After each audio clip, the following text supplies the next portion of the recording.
but Cam Johnson finalists for six-man, Gail Bridges finalists for Defensive Player of the Year. Just hearing those two came up in this program and doing what they're doing now, being recognized like that. Not to make you feel as a coach. Obviously, it's pretty cool to see these guys be recognized for what they do on the court, and to be with them pretty much every step of the way is cool for me. I know they would tell you that they're focused on tonight and all of that, but there are times where you have to be human and just enjoy it. And I hope it pushes them to be even better. But it is a cool thing for them to be recognized that way. Yes. Last thing I had was just, you said like the other day, you were like, I was ready a couple of days ago for this, but you got to go through the course of the path of that. Just, what are things that you're feeling right now when you're just a couple hours away from the game?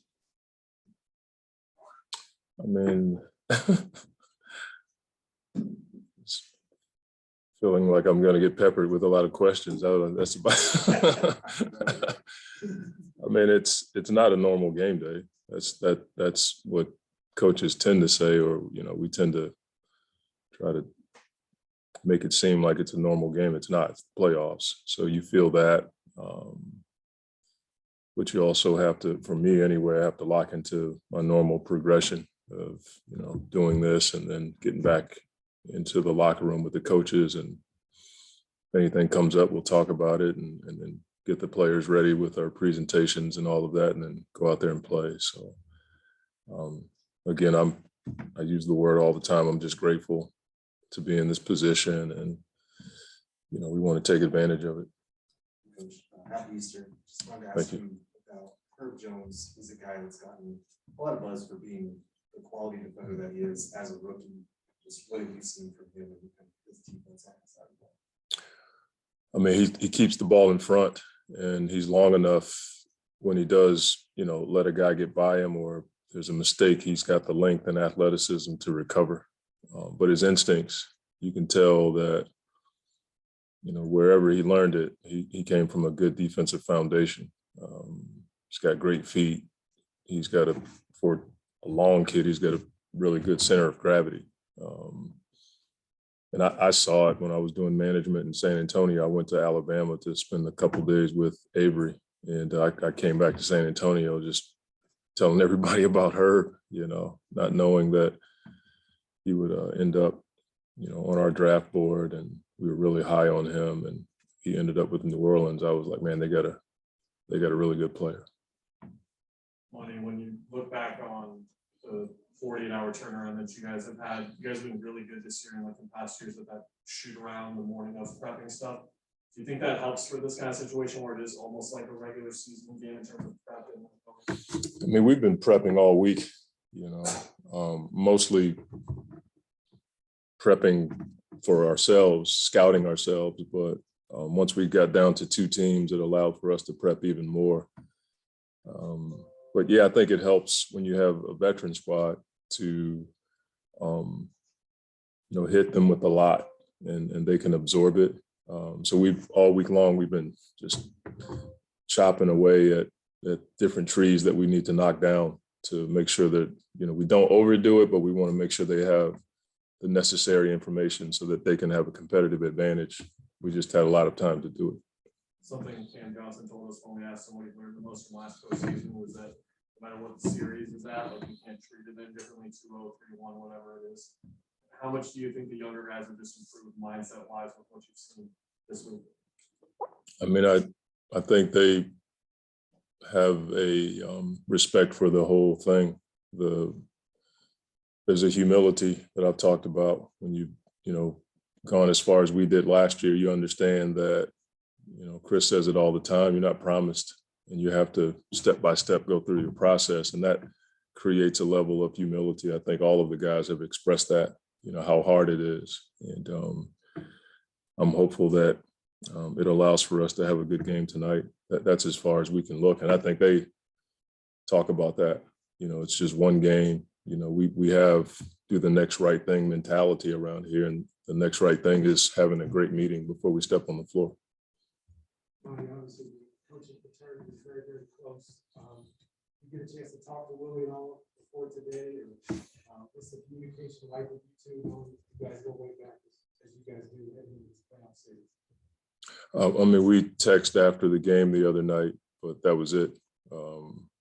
You know, we have to prepare, and I've been around him on these days. He's been around me. He knows exactly what I'm doing, and that's about it. We haven't had like some long drawn out conversation with violins playing behind us or anything like that. We got to prepare our teams to play, and I'm looking forward to the competition. Christian what did you thought about CJ and the impact he's made in New Orleans in a relatively short amount of time here? I mean, he's obviously someone that can score the ball, but I think being in the position where he's handling the ball has been a bit different. He didn't handle it this much in Portland, so I think the way he's managed that has been impressive. Playing in pick and rolls a ton more than he did in Portland. And I'm sure his dribble count is a lot higher. And so it just shows how well conditioned he is. And everything I've always heard about him was he's a pro in every area. And now you're starting to see it as he takes on more of a leadership role in the locker room, I'm sure, but on the court. Monty, last year, you talked about keeping the guys in the same rhythm, keeping the guys in the same process every day so that they didn't, for lack of a better word, freak out over the fact that they're in the playoffs, trying to give them some normalcy. But have you seen this year that are they locking down any differently, or are they really treating it like just regular days?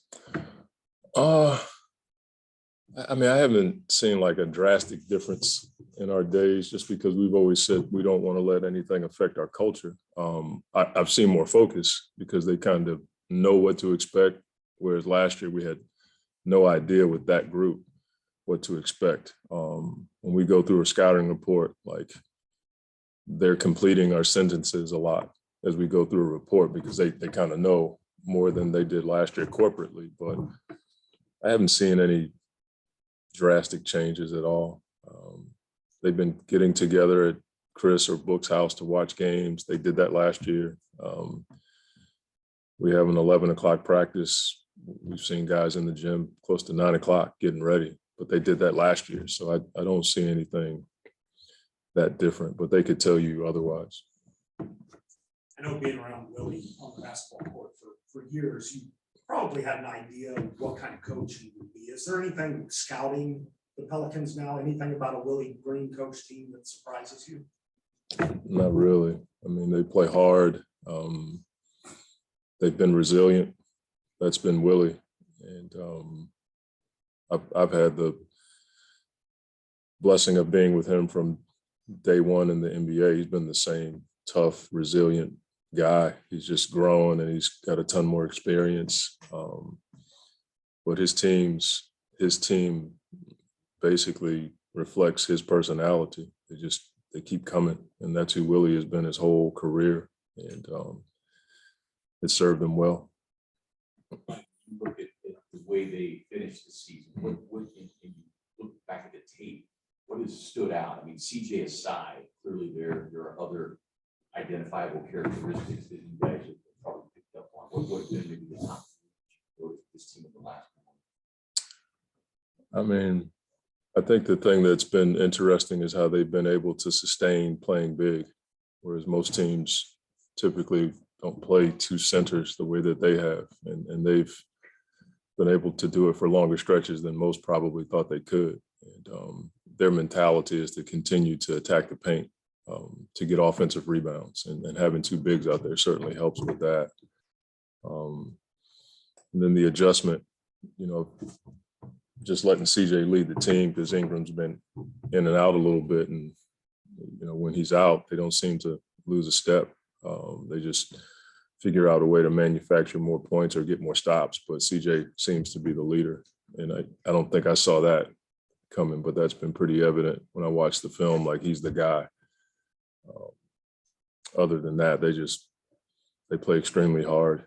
So we have an idea of that challenge of being able to, confront that and exceed it. That's what we're going to have to do to win tonight.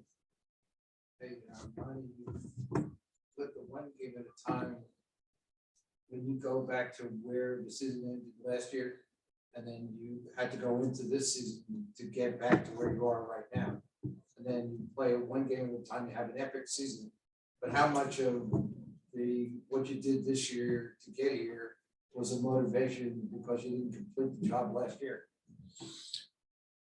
I mean, I get asked that. I've been asked that a few times this year. I mean, I'm sure there is motivation, but it's not something we talk about. I mean, I think in any competition, if you were a boxer and you got knocked out, man, you want to get back in the ring and fight that guy, right? But this is different. You can't just automatically get back to that point. And so that's where my mind goes. As much as everybody wants to win a title, I think for me and our staff and the players, we said we can't skip steps. We got to start with getting through the season. And then if we're fortunate enough to get back to the playoffs and then go step by step. I think that, at least for us, keeps us focused on the day and helps us not look too far ahead. Do you guys have a slogan? A lot of teams have had one, 4-4-4, you scratch off one win off a 6 game every time you win. Anything like that? No, I've never been one to have a lot of slogans or catchphrases.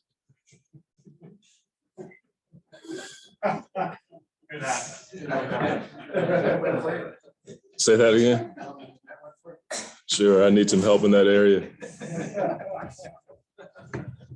Am I done? All right, thank you.